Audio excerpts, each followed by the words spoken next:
Welcome to the Brett Taylor. We have a purpose and passion for business. Today on our podcast, Kathy and I are going to be talking more about working with your spouse. And on my website, thebradtaylor.com, when you first pull it up, there's an area where you can ask a question. And almost every day, questions are coming in. And Kathy has one of the questions, and it is so appropriate and apropos for what we're doing. So, you want to read the question? I do.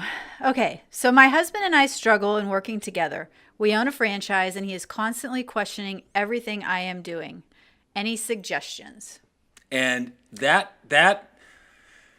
question that came through our website is something that we are currently dealing with someone else we're working with as well, right? Very much so, yes. So, and we've been working really closely with them to try to narrow it down to make it so that they are balanced and capable and working well together. So what suggestions do you have for this specific individual that was so awesome to ask us what we can do, what suggestions we can give her, or other couples that work together? And I know that in the book coming out in January, chapter 7 is dedicated to working with your spouse, and there's so much awesome information in there. But let's focus on the question. How would you respond to this specific individual? Well, I think now that we've worked together for so many years, 24/7 pretty much, we've raised children, we're still raising children, family life, work life, personal life, fun. I think the place you have to start, especially if it's not going well, is really what things need to be done in your business, what jobs, what aspects, every little detail of what it takes to run your business has to be outlined. And then you've got to go through and decide who's the main person responsible for each one of those items. Okay, and then you can't micromanage them. You have to let them do. Right, but how do you start with that? Like when we were talking to a couple weeks ago, what was our suggestion to that specific couple? And what would be your suggestion to this particular individual that seems to have a similar situation? Well, with them in particular, we said to look at all aspects of what it takes to run their business. Bookkeeping, clients, who's selling, who's servicing.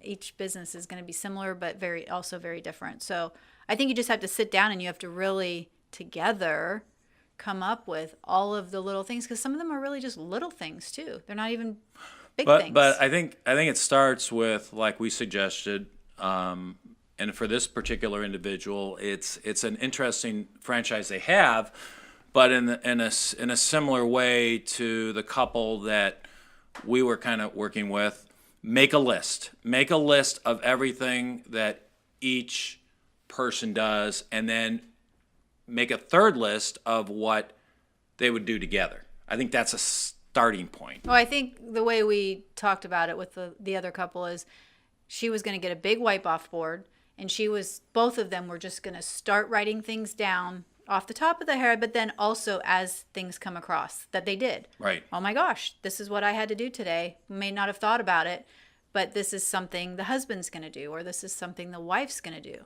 And the power struggle there was they don't realize what the other person does.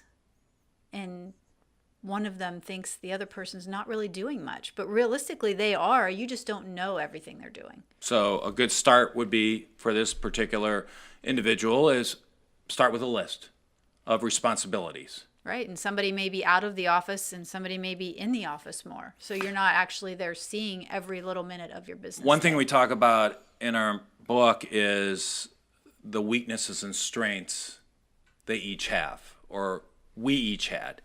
Because as I always said, I did everything you didn't want to do, and you did everything I didn't want to do, and that's what made it so awesome. And that's what we still do. And that's what we still do today. Yeah.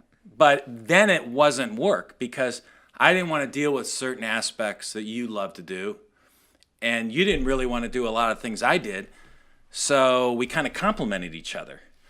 And I think part of working together is, once again, having that mutual respect. Communication. Communication is huge, because at the end of the day, you're right. You got to wake up together.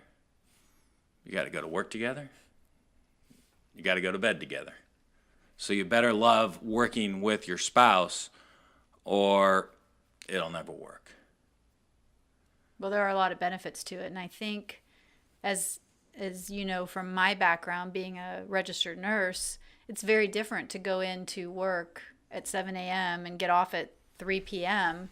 and come home and make dinner and do everything and wait for you to walk in the door. It's a totally different lifestyle. But the benefits are so overwhelmingly positive that I think if you can learn to do it and do it well, but it pays off in the long run. It's a whole mindset, especially when one of the couples that maybe they're just getting into their franchise or they're just starting a business from scratch and they come from the corporate world or that employee mentality, and now all of a sudden they're working together and they have to be accountable to each other and they can't micromanage each other's work. I think that's another huge attribute that couples struggle with because they each want to be micromanaging what the other's doing, and that'll never work.